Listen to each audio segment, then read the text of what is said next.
यहाँ पर सम्मानित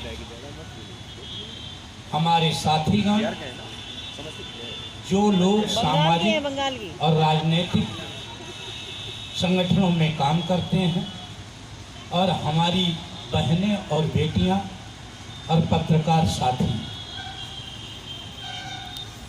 सरदार वल्लभ भाई पटेल बहुत बड़ा व्यक्तित्व है। सरदार वल्लभ भाई पटेल के बारे में कहना उस शब्दों में वो बहुत कम ताकत है। इतना बड़ा व्यक्तित्व हिंदुस्तान में सैकड़ों साल में पैदा होता है। मैं पहले यहाँ जो बच्चों ने सांस्कृतिक कार्यक्रम प्रस्तुत किया, उनका स्वागत करता हूँ, अभिनंदन करता हूँ, और आप लोगों का अभिनंदन करता हूँ कि आप इतने बड़े व्यक्तित्व का यहाँ पर स्मरण कर रहे हैं। हमारा लोक शिक्षण अभियान ट्रस्ट हर वर्ष सरदार वल्लभ भाई पटेल की जयंती और पुण्यतिथि मनाता है। हमारा ये संस्था लगातार उन वीर बलिदानियों, स्वतंत्रता सेनानियों और उन शहीदों का जन्मदिन मनाता है, उन संत महापुरुषों का जन्मदिन मनाता है, जिन्होंने सामाजिक परिवर्तन, राजनीतिक परिवर्तन, आर्थिक परिवर्तन, शैक्षणिक परिवर्तन और आध्यात्मिक परिवर्तन की लड़ाई के अंदर इस देश के अंदर नहीं, विदेशों के अंदर जो काम किया। हम लोग समाज के लोग हैं। सरदार वल्लभ भाई पटेल ने नगर पालिका के अध्यक्ष पद से देश के गृह मंत्री और उप प्रधानमंत्री पद को सुशोभित किया, और सुशोभित ही नहीं किया, आपको लौह पुरुष से नवाजा गया, सरदार से नवाजा गया। मैं आप लोगों के बीच में बताना चाहता हूं, किसान यूनियन के भाई मनोज जी बैठे हुए हैं यहाँ पर। खेड़ा में किसानों का आंदोलन था, बारदोली में किसानों का आंदोलन था, और अंग्रेज सरकार को झुकाने वाला अगर कोई व्यक्तित्व था तो वो नाम था सरदार वल्लभ भाई पटेल। आज हमारे देश की सरकार है और किसान 1 साल से सड़कों पर है। वह धूप, छांव, बरसात झेल रहा है, लेकिन सरकार इतनी संवेदन शून्य है, संवेदनहीन है कि वह अपने किसानों की बात को सुनना नहीं चाहती। वो सरदार पटेल जी के बारे में मुझे तो लगता नहीं कि वह कुछ जानते। महात्मा गांधी जी ने सरदार वल्लभ भाई पटेल को सरदार की उपाधि बारदोली के किसान आंदोलन की सफलता के अंदर, और जैसा लोग बताते हैं, आज मैं सरदार वल्लभ भाई पटेल जी के चरणों में नमन करता हूं, और साथ में भारत के प्रधानमंत्री, आधुनिक भारत के निर्माता पंडित जवाहरलाल नेहरू के चरणों में भी नमन करता हूं।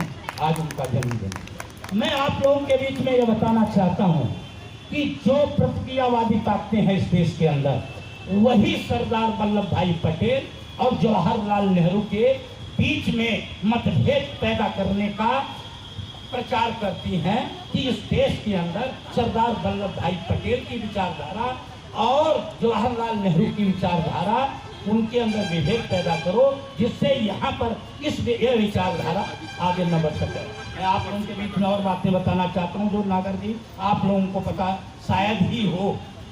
मैं कहना चाहता हूँ यह कि यह विचारधारा, जिस विचारधारा के अंदर हमारे लोग आज उस विचारधारा के अंदर मान रहे हैं, वह विचारधारा किसानों के, पिछड़ों के, मजदूरों के और यहाँ तक जो व्यापारी वर्ग था उसके भी विरुद्ध थी, और आज उनकी नुमाइंदगी वो करना चाहती है। वो हमारी बिरादरी को, गुजरों को, कुर्मी भाइयों को और जितने पिछड़े और अति पिछड़े लोग थे उन्हें कहते थे, और यहाँ तक व्यापारी वर्ग को कहते थे कि ये संसद में इनका क्या काम है, ये गाय भैंस हैं, ये हल चला में वहाँ पर संसद कोई हल चलाने की जगह है, इतना विरोध कर देते हैं। और आज हम लोग उस विचारधारा को पकड़े हुए हैं। हम समझ ही नहीं पा रहे हैं कि हमारा असली दुश्मन, पॉलिटिकल दुश्मन, राजनीतिक दुश्मन कौन है। और मैं आप लोगों के बीच में डंके के ऊपर कहना चाहता हूँ कि जब तक आप राजनीति में विचारधारा के कारण मजबूत नहीं होंगे, आप कोई परिवर्तन नहीं कर सकते, न सामाजिक परिवर्तन कर सकते, न राजनीतिक परिवर्तन कर सकते, न शैक्षणिक परिवर्तन कर सकते। हम लोगों को एकजुट रहना है और हमें यह समझना होगा कि हमें आपस में लड़ाकर, जैसा नागर जी ने कहा, यहाँ 21वीं सदी में जातिवाद है, धार्मिक पाखंड है, पाखंड बढ़ता जा रहा है। ज्यों ज्यों शिक्षा बढ़ती जा रही है, हम असली शिक्षा को पकड़े नहीं पाते, हम सतही शिक्षा को पकड़े हुए, हम जानते ही नहीं कि हमें कौन बहका रहा। धार्मिक पाखंड में फंसकर हम राजनीति को कमजोर करने में लगे।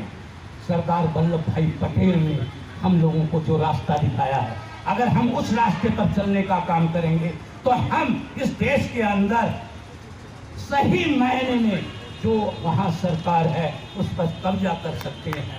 और यही लक्ष्य होना चाहिए उन लोगों का जो लोग आज राजनीति के कारण और हजारों साल से जो पीड़ा झेल रहे हैं, दर्द झेल रहे हैं, बेबस हैं, लाचार हैं, उनके साथ अन्याय हुआ, उन्हें शिक्षा नहीं मिली, उन्हें पढ़े नहीं दिया गया, उस चीज को हम सही कर सकते हैं।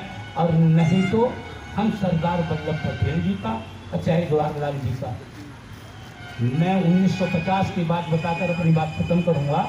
जब सरदार वल्लभ भाई पटेल जी बीमार हुए तो उनका वक्तव्य है, उन्होंने कहा कि आज मैं बीमार हो गया हूँ और इस जवाहरलाल पर बहुत ज़्यादा बोझ काम का आ गया है, यह इस देश को कैसे संभाल सकता है।